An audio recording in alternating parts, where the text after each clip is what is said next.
이스라엘이 아이성 정복에 실패한 이유가 여리고성의 모든 전리품을 하나님의 집에 드리라 했는데 그 하나님의 말씀을 따르지 않는 단 한 사람이 있었어요. 그 한 사람, 아간이라고 하는 그 한 사람이 개인의 욕심과 욕망에 사로잡혀서 그 하나님의 물건을 취했습니다. 그래서 그 책임을 이 아간이라고 하는 사람에게만 물은 것이 아니라 이스라엘 공동체 전체에 그 책임을 물었다는 거예요. 우리는 조금 이해하기가 어려울 수는 있겠지만 우리는 지난 시간에 이미 말씀을 보았으니 우리가 굳이 내가 더 반복할 필요는 없으리라 생각을 합니다. 한 사람의 범죄에 불과하지만 그 죄를 그렇게 하나님께서 엄격하게 심판한 것은 이스라엘이 하나님의 말씀에 순종함을 통해서 하나님 앞에 거룩한 백성, 하나님의 거룩한 민족이 되기를 바라셨기 때문이에요. 뿐만 아니라 죄는 또 다른 죄를 낳아요. 그 또 다른 죄는 마치 전염병처럼 나에게만 그 죄가 임하는 게 아니라 모든 주변에까지 번지게 해요. 이게 죄라고 하는 독특한 하나의 특징 중에 하나예요. 그 사람이 심리적으로 보면 참 좋고 선한 것들은 더 빨리 영향을 받고 나쁘고 좋지 않는 것들은 좀 멀리 하면 좋겠는데 사람은 또 그렇지 않는 것 같아요. 이상하게 그렇지 않는 걸 더 빨리 답습을 하고 더 빨리 영향을 받아요. 우리 아이들이, 갓난아이들이 이렇게 커가면서 가장 먼저 우리 아이들의 반응을 보면은 고개를 끄덕끄덕 하는 것보다 고개를 흔드는 걸 먼저 배우는 것 같아요. 아, 도리도리 해가지고 그러구나. 도리도리부터. 그래서 그러는가요? 여러분 가만히 생각해 보세요.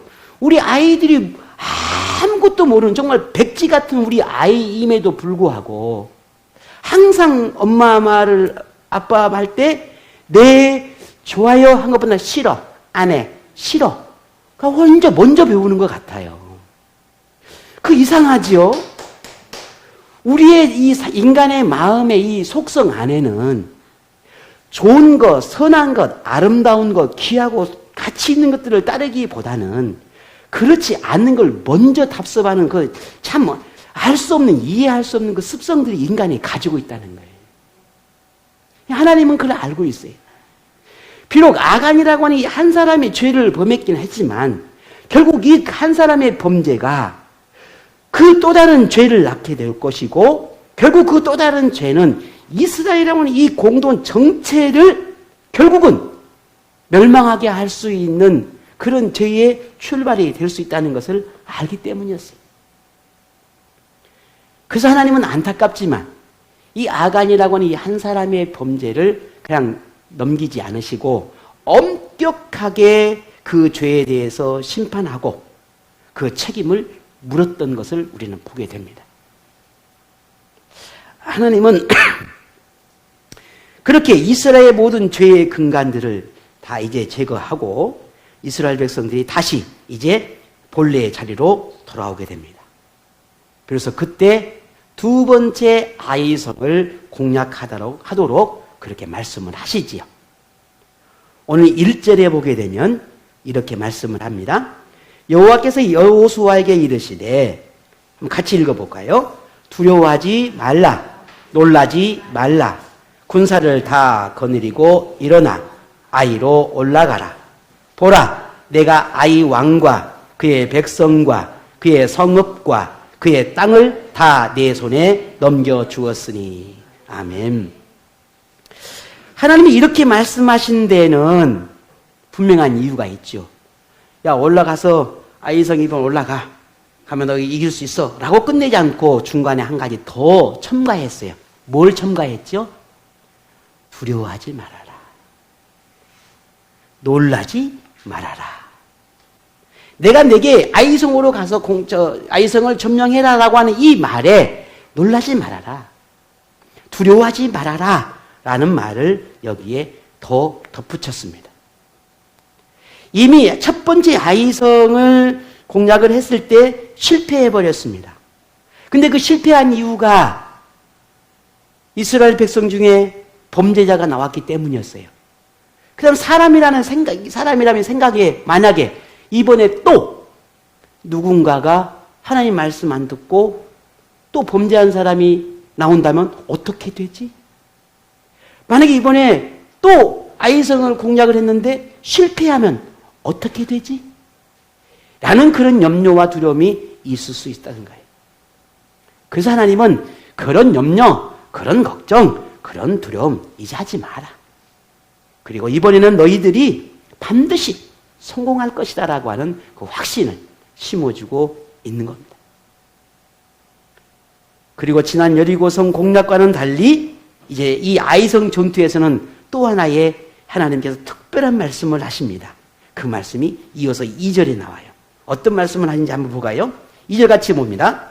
너는 여리고와 그 왕에게 행한 것 같이 아이와 그 왕에게 행하되 오직 거기서 탈취할 물건과 가축은 스스로 가지라. 여기까지만 한번 보겠습니다. 본문을 대해서 약간의 좀 생각을 좀 더 해봐야 할 부분이 하나 나옵니다. 여리고성 전투에서는 개인이 이 전리품을 어느 하나, 단 하나라도 누구도 취하지 않도록 하셨습니다. 절대 허락하지 않았어요. 갖는 것을. 그런데 이 두 번째 아이성 공략에서는 전리품 중에서 일부를 개인이 가지도록 하셨다는 겁니다. 왜 그랬을까라는 거예요. 물론 오늘 성경을 보게 되면 내가 여기 너에게 전리품 중에 요 일부를 누가 가져. 왜냐하면 그 이유를 딱 말씀해 주셨으면 좋겠지만 오늘 본문을 보게 되면 그 이유가 뭔지는 우리는 분명히 알 수는 없어요. 그런데 전혀 알 수 없는 게 아니라 지금까지 이스라엘 백성들을 향한 하나님이 어떻게 하셨는지 그 모든 것을 되돌아보면 왜 하나님께서 이 말씀을 하셨는지 우리는 충분히 알게 돼요. 왜냐하면 하나님께서 이스라엘에게 이토록 자기의 물건들을 이제는 가지도록 했다라고 하는 것은 그렇게 하나님께서 이스라엘 백성에게 복을 허락하고 뭔가 하나님의 은혜를 베풀었을 때가 있었는데 그때는 오로지 하나님을 전적으로 의지하고 하나님 말씀에 순종할 때였어요. 그때 하나님은 이스라엘 백성들에게 모든 걸 허락하셨던 것을 볼 수 있어요. 자, 그렇다면 오늘 이 두 번째 너희가 전리품 중에 일부를 네가 가져라라고 한 것은 하나님이 이미 이스라엘 백성들이 하나님 말씀에 순종할 거라고 하는 것을 알고 있었던 겁니다. 그래서 오늘 이스라엘 백성들에게 너희는 이번 전쟁에서는 전리품 중에 그들의 물건과 그들의 가축은 네가 가져라 라고 말씀하는 거예요. 그리고 오늘 이 전쟁이 시작이 되어지고 이제 오늘 어떻게 이 전쟁이 되어져 가는지 우리 한번 조금 더 살펴보겠습니다. 자, 그러면 아이성 공략이 하나님 말씀대로 이스라엘이 순종했겠는가 하는 거예요. 순종했겠습니까? 안 했겠습니까? 라고요? 바람 빠진 소리 하지 말고 정확하게 말씀해 보세요. 순종했겠어요? 안 했겠어요? 왜 말씀 안 하세요? 순종했지요. 이미 하나님께서 하셨잖아요. 말씀하셨잖아요. 볼까요? 첫 번째 아이성을 공격을 할 때 어떻게 하셨죠? 여호수아가 정탐꾼을 보내가지고 그 아이성의 정황을 다 살핀 다음에 돌아왔어요. 그 정탐꾼이 하는 말이 아이고 아이성을 보니까 그냥 몇 명 안 되고 우리가 한 몇천 명 딱 가서 그냥 공략을 하면 우리가 이길 수 있겠습니다라고 했단 말이에요. 근데 여호수아가 그 말을 듣고 이제 정탐꾼의 말을 듣고는 병사 3,000명을 이렇게 모집을 해가지고 가서 치게 했어요. 근데 어떻게 했습니까? 실패했습니다. 두 번째 아이성 전투는 조금 달라요. 어떻게 다르냐면 하나님께서 직접 그 전술을 가르쳐 줍니다. 어떻게 하라고. 그 방법 중에 하나가 너희 중에 병사를 몇 명을 성 뒤에다가 매복해 두었다가 기습 공격을 해서 이 아이성을 공략하라라고 하는 방법이었어요. 그래서 이 말씀을 듣는 여호수아가 하나님이 가르쳐 주신 대로 병사 3만 명을 뽑아서 그 요즘 뭐 특수부대라고 해야 되나요? 뭐라고 해야 되지? 뭐 아무튼 요 매복병들을 성 뒤에다가 매복을 시키지요. 그리고 나서 나머지 병사와 여호수아가 이끌고 이 아이성 정문을 향해 나갑니다. 한참 싸우다가 전투에서 지는 척하고는 이 여호수아가 병사들을 이끌고 후퇴를 해요. 그럼 어떻게 될까요? 분명 아이성 안에 있는 병사들이 성문을 열고 나와서 이 후퇴하고 있는 여호수아와 그의 군사들을 이제 쫓게 될 거라고 하는 것을 생각을 합니다.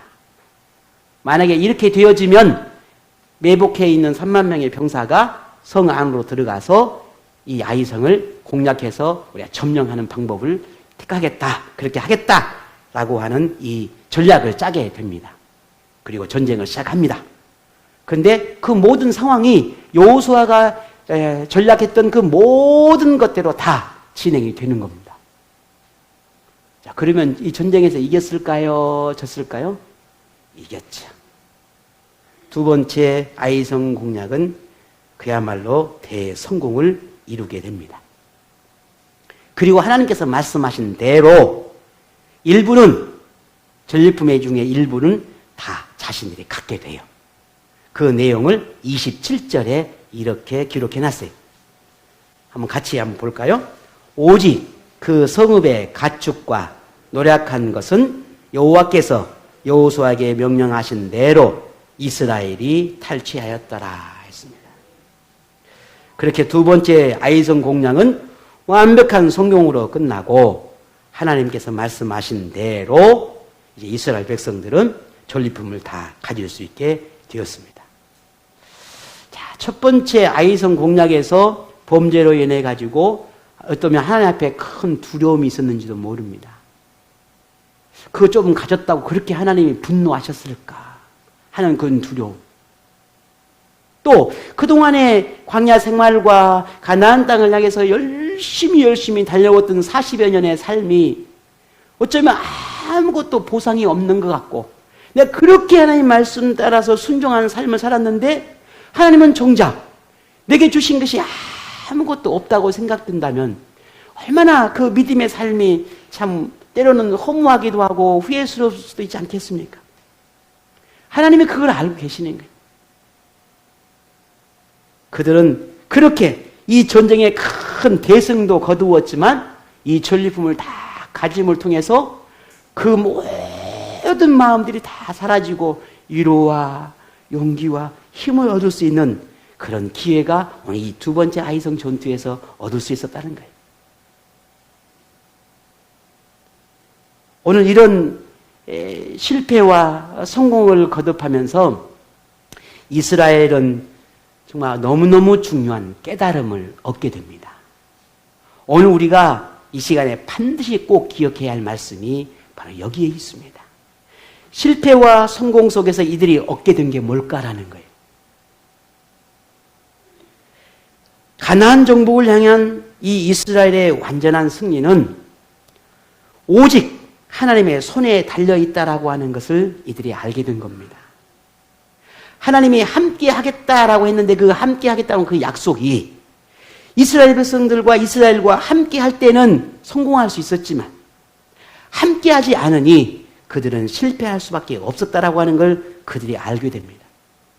더 깊은 깨달음은 아간이라고 하는 한 사람의 범죄로 인해서 하나님이 그들과 함께 하지 않았고 함께 하지 않으니 그들은 실패할 수밖에 없었던 이 경험을 통해서 우리가 하나님의 말씀을 따라야만 하나님의 가르침을 따라야만 우리의 인생이 성공할 수 있구나. 하나님이 함께 해야만 우리는 성공한 삶을 살 수가 있구나 라고 하는 이 사실을 직접 아예 몸으로 그 모든 사실을 배우고 알게 했던 겁니다. 집사님, 권사님, 누군 성도님, 아무리 목사가 말씀을 가르치고 아무리 외치고 아무리 말을 해도 내가 그 몸으로 배우지 않고 내가 깨닫지 못하고 내가 알지 못하고 내가 보지 못하면 어쩌면 그것은 그냥 세기의 경익기 같은 그런 게 아닐까 싶어요. 그런데 한마디만 들어도 그게 그렇게 가슴에 다가오는 것은 내가 배워질 때, 내가 깨달아질 때, 내가 알아질 때. 우리 인생을 살아도 그런 것 같습니다. 우리 아이들이요, 병날 아이들 이야기를 해도 몰라. 그래서 이렇게 막 속이 상하고 막 우리 엄마들 막 뒤집어지면 니도 시집 가서 떡 니 같은 딸을 낳아봐라 막 이렇게 막 얼마나 막 속상한지. 왜? 배우지 않으니까. 그걸 깨닫지 못하니까. 알지 못하니까 아무리 가르치고 아무리 이야기하고 아무리 말을 해도 그게 다가오질 않는 거예요. 이스라엘 백성들이 40년 동안 보여주었어요. 하나님이 함께할 때와 함께하지 않을 때 어떤 삶이 되었는지. 수십 년을 보여주고 수십 년을 가르쳐주고 모세를 통해서 여호수아를 통해서 아무리 말씀을 통해서 가르치고 하나님이 이렇게 말씀하셨다라고 수없이 반복해도 그들의 죄성은 떠나지 않는 거예요. 늘 범죄하고 늘 불순종하는 거예요. 그래서 하나님이 직접 너희들이 몸으로 배울 수 있도록 가르쳐 주는 것이, 이것이 이 아이성의 실패와 성공을 통해서 드디어 비로소 이 이스라엘이 알게 된 것입니다. 아하, 이거였구나. 하나님 우리에게 실패와 성공을 경험하게 하는 것이 바로 이것이었구나. 그렇게 이스라엘 백성들은 하나님의 인생의 간섭하심과 함께하심과 그들의 가르침을 따르는 것과 따르지 않는 것의 차이가 얼마나 큰지를 그들이 배우게 되는 것입니다. 그래서 이스라엘은 이런 놀라운 이 엄청난 깨달음을 주신 하나님 앞에 이 날을 기억하기 위해서 여호수아가 제단을 쌓습니다. 돌로 제단을 만들어요. 그리고 그곳에 하나님 앞에 제사를 올려드립니다. 이게 오늘 우리가 읽었던 본문의 말씀이에요. 31절을 볼까요? 한번 같이 보겠습니다. 31절에 이는 여호와의 종 모세가 이스라엘 자손에게 명령한 것과 모세의 율법책에 기록한 대로 새 연장으로 다듬지 아니한 새 돌로 만든 제단이라. 우리가 여호와께 번제물과 화목제물을 그 위에 드렸으며. 그렇습니다. 하나님, 오늘 우리 이스라엘에게 이렇게 귀한 깨달음을 주시고 우리가 앞으로 이제 이 가나안 정복을 어떻게 해 가야만 이 가나안을 우리의 땅으로 만들 수 있을지 이제 알게 되었습니다. 감사합니다. 고맙습니다. 그 하나님 앞에 감사의 제단을 쌓게 됩니다. 그리고 이 제단으로 삼았던 돌 위에 모세의 율법을 기록했다라고 했습니다. 그 말씀을 33절이에요. 한 번만 더 우리 33절 같이 읽어볼까요? 온 이스라엘과 그 장로들과 관리들과 재판장들과 본토인뿐만 아니라 이방인까지 여호와의 언약궤를 맨 레위 사람 제사장들 앞에서 궤의 좌우에 서되 절반은 그리심산 앞에 절반은 에발산 앞에 섰으니 이는 전에 여호와의 종 모세가 이스라엘 백성에게 축복하라고 명령하신 대로 함이라. 아멘. 오늘 본문을 이해하려면 조금 우리가 먼저 이 말씀을 우리가 알아야 합니다. 모세가 이스라엘을 애굽에서 나와서 이 광야를 지나가게 될 때에 하나님께서 축복과 저주의 말씀을 하실 때가 있었습니다. 그때 모세가 이스라엘 백성들을 두 부류로 나눠요. 한 부류는 그리심산에, 한 부류는 에발산에 나누고는 축복과 저주에 관련된 말씀을 이 이스라엘 백성에게 선포를 합니다. 그 선포에 대한 말씀이 신명기 28장에 나와요. 축복과 저주에 관련된 모든 말씀을 모세가 이렇게 신명기 28장에 기록해 놨는데 그 핵심은 그렇습니다. 하나님 말씀에 순종하게 되는 것과 불순종하게 하는 것에 따라서 복을 얻기도 하고 하나님의 저주를 임하기도 한다라는 가르침이에요. 그러면 하나님의 말씀에 순종하는 자에게는 뭐가 있겠습니까? 복이 임한다는 것과 하나님의 말씀에 불순종하는 자에게는 하나님의 저주가, 하나님의 화가 있을 수밖에 없다라고 하는 것을 오늘 모세가 먼저 이스라엘 백성들에게 선포를 했었어요. 그리고 시간이 흘러서 여호수아가 새로운 지도자가 되어서 오늘 이곳에서 똑같이 말씀을 하는 겁니다. 봐라. 우리 아이성 전투를 통해서 우리는 이미 보았다. 하나님께서 모세가 통해서 말씀해 주었듯이 우리도 봐라. 하나님의 말씀에 순종했을 때에 우리에게는 무엇이 하나님의 복이 임했고 하나님의 말씀에 불순종할 때는 우리에게 화가 임하지 않았느냐 라고 하는 걸 이 아이성 전투를 통해서 이 백성들에게 선포하고 있는 겁니다. 자, 오늘 우리는 저나 여러분 우리 모두는 하나님이 복의 근원이 되신다 라고 하는 사실을 우리는 익히 믿고 알고 있습니다. 여러분 모두 다 믿으시죠? 네. 그런데 하나님은 복만 우리에게 주는 것이 아니라 우리에게 화도 허락한다는 것을 우리는 알아야 합니다. 물론 하나님은 우리에게 화를 주고 싶어 하는 것이 아니라 복을 주고 싶어 한다는 건 두말할 나위가 없지요. 그런데 누가 복을 누리고 화를 얻게 될 것인가 하는 거예요. 우리는 조금 전에 말씀을 드렸습니다. 복을 누리는 자는 하나님 말씀에 순종하는 자이고 화를 누릴 수밖에 없는 이는 하나님 말씀에 불순종하는 자라 했어요. 그런데 이것을 하나님께서 이렇게 말씀해 놨어요. 아까 조금 전에 신명기 28장에 그렇게 복과 화에 대한 말씀을 기록해 놨다 했는데 그 중에 제가 두 가지 말씀을 여러분이 함께 읽으려고 합니다. 신명기 28장 2절을 보게 되면 이렇게 말합니다. 내가 내 하나님 여호와의 말씀을 청종하면 들으면이죠. 청종하면 이 모든 복이 내게 임하여 내게 이르르니 했어요. 그리고 28장 15절에 보게 되면 내가 만일 내 하나님 여호와의 말씀을 순종하지 아니하여 내가 오늘 내게 명령하는 그 모든 명령과 규례를 지켜 행하지 아니하면 이 모든 저주가 내게 임하며 내게 이를 것이니 했습니다. 이렇게 분명하고 확실하게 하나님은 우리에게 가르쳐 주셨습니다. 하나님은 복을 받을 사람과 복을 받지 못할 사람을 딱 정해놓는 것이 아니라 복을 받고 복을 받지 못하는 그것은 오늘 우리의 선택에 있다라고 하는 것을 우리에게 가르쳐 주는 겁니다. 너를 보니까 너는 복을 받지 못해. 하나님은 결코 그렇게 정해놓지 않아요.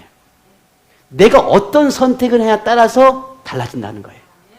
이게 오늘 우리가 절대 잊지 않아야 해요. 우리의 책임이 있어요. 나의 선택이 있어요. 내가 옳은 선택을 할 것인가? 내가 그릇된 선택을 할 것인가? 그것은 하나님이 내게 야 계령아 너 이렇게 해. 너 이렇게 하지 않아요. 너 어떻게 할래? 묻는 거예요. 요렇게 하면 내가 내게 복을 주고 요렇게 하면 내게 화가 임할 수밖에 없는데 너 어떻게 할래? 물어보고 있는 거예요. 그럼 나는 네 이렇게 하겠습니다. 그 선택은 내게 하는 거예요. 오늘 여러분은 하나님 말씀을 아무리 배우고 예배를 통해서 아무리 가르침을 받아도 마지막 선택은 누구에게 있습니까? 여러분에게 있는 거예요. 아무리 목사가 여러분에게 말씀을 지도하고 이끌고 싶어도 마지막 그 선택이 여러분이 그 옳은 선택을 하지 않으면 이 목사가 할 수 있는 건 아무것도 없어요. 하나님이 여러분에게 아무리 복을 홍수처럼 부어주고 싶어도 여러분의 잘못된 선택을 하면 그 복이 내 것이 될 수가 없다라는 말이에요. 하나님은 그렇게 우리에게 복을, 화를 어떻게 선택할지에 대해서 우리에게 그 결과가 달라진다는 것을 우리에게 알려주고 있습니다. 복과 화의 기준은 오직 하나. 하나님 말씀에 순종하느냐, 그렇지 않느냐입니다. 만일 하나님이 복과 화를 주관하시는 분이라는 걸 우리가 믿는다면 우리는 딱 하나밖에 없어요. 내가 하나님이 내게 복을 주실 수 있는 유일한 분이라고 하는 걸 믿는다면 우리의 선택은 딱 하나예요. 그게 뭐겠습니까? 하나님 말씀을 선택하는 거예요. 그러면 그냥 답은 뭐 이미 다 나와 있는 거예요. 여러분이 하나님으로부터 받아 누리고 싶은 것이 있다면 뭡니까? 한번 지금 내가 하나님이 내게 복을 주신다면 이런 은혜를 내게 주셨으면 좋겠다 라고 마음에 품고 있는 거 있습니까? 아니 저한테 말하지 말고 그냥 마음속으로 한번 가만히 한번 생각해 보세요. 하나님 내게 주신다면 지금 당장 주신다면 이것을 내게 주시면 좋겠다 하는 거 있으시죠? 네. 그렇다면 여러분이 오늘 저와 여러분이 할 수 있는 것 딱 뭐겠습니까? 말씀에 순종하는 겁니다. 자, 보십시다. 여러분이 날마다 서 있는 곳, 날마다 여러분이 머무는 그 자리를 한번 생각해 보십시다. 하나님의 복이 임할 곳인지 아니면 화가 임할 곳인지. 여러분의 신앙의 삶을 한번 가만히 생각해 보십시다. 지난 한 주간의 삶이 오늘 혹은 어디의 삶을 한번 돌이켜 보자는 겁니다. 순종적인 생활을 하고 있었는지 그렇지 않는지. 하나님의 관계를 한번 생각해 보십시다. 나와 하나님의 관계가. 하나님과의 관계가 내가 친밀함이 있는지 아니면 멀리 떨어져 있는지. 세상 속에서 네가 삶의 모든 현장 속에서 살아가는 오늘 저와 여러분의 모습을 한번 생각해 보십시다. 내가 하나님의 자녀의 모습으로 살아가고 있는지 아니면 그닥 그렇게 다르지 않는 하나님을 인정하지 않는 그들과 똑같은 그렇게 크게 다르지 않는 그런 모습으로 내가 살아가고 있는지. 내가 분명 하나님의 가르침을 받고 들었다면 그 들음을 가지고 내가 한 번쯤 내 생각과 내 마음과 내가 계획하는 것과 내가 고민하는 것이 그렇게 하나님 말씀 안에 있는지 혹은 없는지 한번 생각해 보자는 겁니다. 그러면 나는 결론이 나옵니다. 내가 복을 누릴 수 있을지 혹은 그러지 못할지. 여러분 어떻습니까?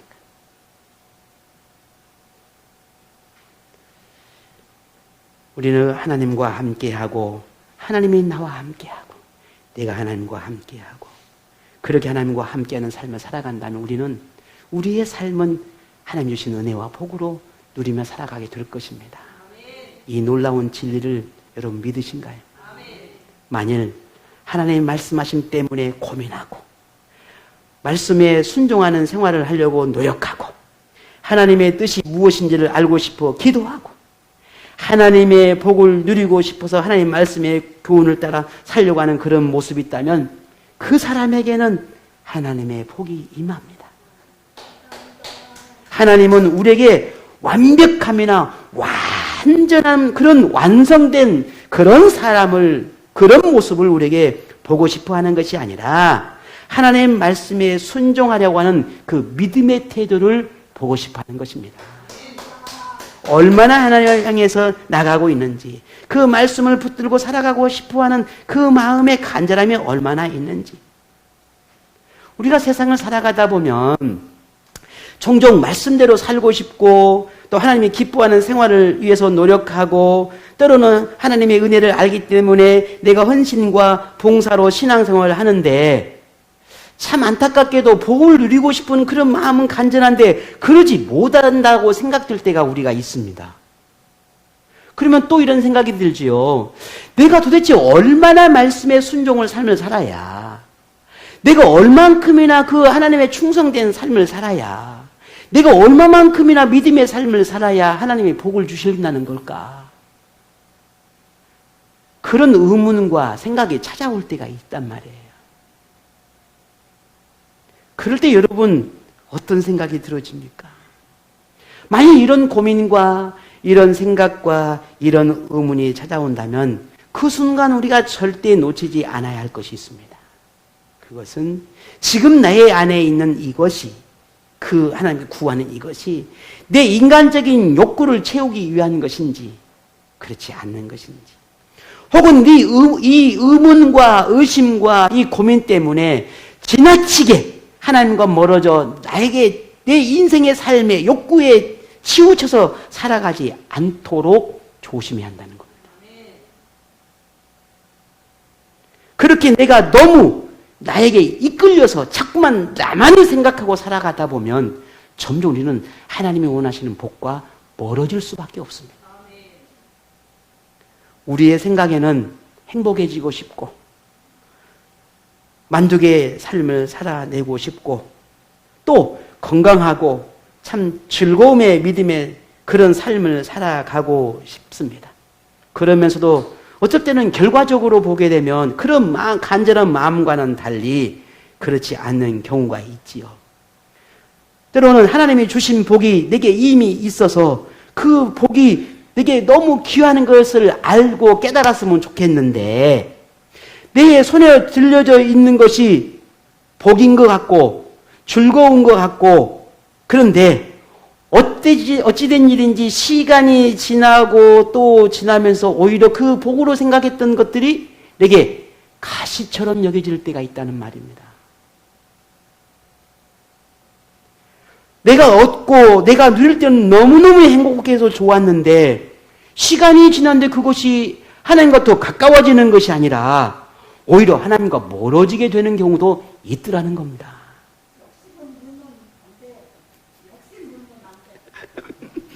네. 자, 그렇다면 그것은 나에게 그게 복이라고 말을 해야 할까? 화라고 말을 해야 할까? 자기의 선택이 옳은 것 같았지만 그것으로 내가 하나님께 구하고 얻었던 그것으로 내가 그렇게 하나님께 때를 써서라도 받고 원했던 그것이 만약에 하나님과의 관계에 문제가 생겼다면 그것을 복이라 할 수 있겠느냐 하는 거예요. 이것을 가장 잘 보여준 한 예가 우리 이미 봤어요. 누구예요? 아간이었어요. 아간이 꿈에 그리던 것들을 눈에 보는 순간 하나님의 말씀을 잊어버린 거예요. 그리고 그것을 그냥 몰래 그냥 취했어요. 그래서 너무 좋았어요. 왜? 너무 얻고 싶고 갖고 싶고 그걸 가졌단 말이에요. 얼마나 행복했겠어요. 얼마나 좋았겠어요. 이제 그렇게 이걸 내가 가졌다. 내가 얻었다. 그런데 그게 아간에게 복이었습니까? 화였습니까? 화가 될 수밖에 없었어요. 왜? 그것 때문에 하나님께 범죄할 수밖에 없었고, 그것 때문에 하나님과 멀어질 수밖에 없었고, 그것 때문에 이스라엘에게 큰 죄를 가져오는 그런 결과적으로 봤을 때 그는 자신의 욕망과 욕구를 채우는 것밖에는 되지 않았다. 결국 그는 잘못된 선택을 하는 것입니다. 우리는 평생 하나님을 통해 얻고 누리고 살고 있습니다. 하나님 말씀대로라면 우리는 어쩌면 복이 아니라 화로 가득한 초라한 인생이 되어야 되는지도 모릅니다. 왜냐하면 우리는 그렇게 지금 우리가 누리고 살아가고 있는 이만한 것들을 누릴 수 있는 그런 존재가 아니에요. 그렇게 완벽한 삶을 사는 것도 아니고 그렇게 순종의 삶을 살아가는 것도 아니고 그렇게 하나님 마음에 흡족한 오늘 찬양처럼 그렇게 살아가는 사람이 결코 아니에요. 근데 그럼에도 불구하고 생각해 보면 너무 과분한 것들을 우리가 누리고 살아가고 있다는 것을 인정하지 않을 수 없어요. 아멘. 왜 그럴까? 이것은 하나님의 자비하심과 죄인을 생각하는 그 깊은 사랑 때문에, 허물을 덮어주려는 그런 아버지의 자비함 때문에, 사랑 때문에, 긍휼하심 때문인 겁니다. 그것이 아니면 우리가 불가능해요. 그러므로 이제는 하나님의 그런 지원한 사랑을 말씀의 순종함으로, 말씀의 순종을 통해 응답하는 그런 믿음의 삶을 오늘 저가 그리고 여러분 우리 모두가 함께 그렇게 살아내기를 바랍니다. 하나님의 가르침을 따르고 하나님이 원하시는 것에 더 깊은 관심을 두기를 원합니다. 하나님의 말씀에 더 집중하고 하나님의 가르쳐 주신 그 방법으로 세상을 살아내고자 하는 그런 결단들이 오늘 우리 안에 일어났으면 좋겠습니다. 이제는 안 돼요, 못해요가 아니라 예로 우리가 하나님 앞에 응답해 주셨으면 좋겠습니다. 왜? 그것이 우리가 복을 누리는 비결이니까요. 우리는 여리고성 전투의 승리도, 아이성 전투의 승리도 하나님의 말씀에 순종한 결과였다라고 하는 것을 우리는 잊지 않아야 합니다.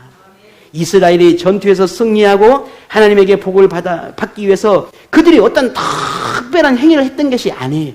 그냥 하나님이 시킨 대로, 하나님 말씀하신 대로, 하나님이 원하는 대로 그거 하나 순종했을 뿐이었습니다. 그랬더니 그것만으로도 하나님은 네가 복을 누리기에 충분하다 그리 여기셨던 겁니다. 그래서 이것은 내 것이되라, 이것은 내 거야, 이것은 내 거야, 너를 위해서 준비했어, 이건 내 거야 라고 말씀한 겁니다. 여러분, 오늘 우리 아들 앞에 복과 화가 놓여 있습니다. 자, 무엇이 여러분에게 있게 될지는 여러분의 선택에 의해 결정됩니다. 하나님은 여러분에게 복을 주고 싶으셔서 여러분의 영혼을 향해서 지금도 말씀하고 있어요. 여러분은 이미 내가 어떻게 해야 복을 누리고 있을지를 이미 다 마음속에 알고 계십니다. 굳이 제가 이렇게까지 강조하지 않아도 여러분 마음속에 다 알고 있단 말입니다. 그 해답을. 왜? 그렇다면 여러분이 할 수 있는 것은 하나입니다. 하나님이 말씀하시는 영혼 가운데 여러분 말씀하신 그 말씀을 따라 순종하면 되는 겁니다. 믿음이 이만큼한 사람은 하나님은 이만큼의 말씀을 하실 거고, 이만큼의 사람에게는 또 이만큼의 말씀을 하실 거예요. 문제는 우리가 하나 순종하는 겁니다. 그러면 하나님은 여러분이 예비한 모든 복을 누리게 하실 것입니다. 하나님 말씀에 귀를 기울여 그 말씀을 따라 살아가게 되면 우리는 실패의 두려움보다는 순종의 기쁨을 더 맛보게 될 겁니다. 오늘 여러분 순종의 기쁨으로 살아가시기를 원합니다. 순종의 생활을 통해서 여러분의 영혼의 평안과 마음의 평강과 인생에 필요한 모든 것이 채워지는 복과 하나님과 평생 함께함으로 구원에 이르는 복까지 여러분과 여러분 자녀가 여러분의 모든 후손까지 이 놀라운 복들을 마음껏 누리는 여러분의 삶이 되기를 주의 이름으로 축복합니다.